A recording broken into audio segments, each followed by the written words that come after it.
Hi, my name is Claire Aiken, and I have a slight case of the sniffles, so excuse me if you hear that over the microphone. I am a first grade lead teacher at a large independent school in Atlanta. A little about me. I work at a school that is specifically tailored for high ability learners.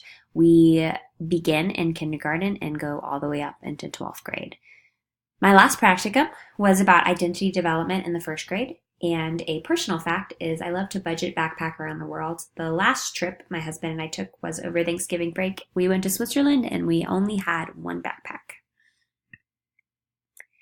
My biggest question about creativity that I hope this course answers is how can I create meaningful creative opportunities that are integrated into the core curriculum? My most favorite part of equity and inclusion are engaging my students in meaningful discussions about things that make us similar and different.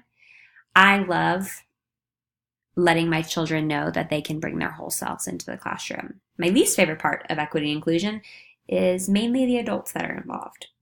I don't like when people oversimplify diversity. There are many ways to be in a position of privilege or a position of the oppressed, and I think that all the different ways deserve to be a part of the discussion.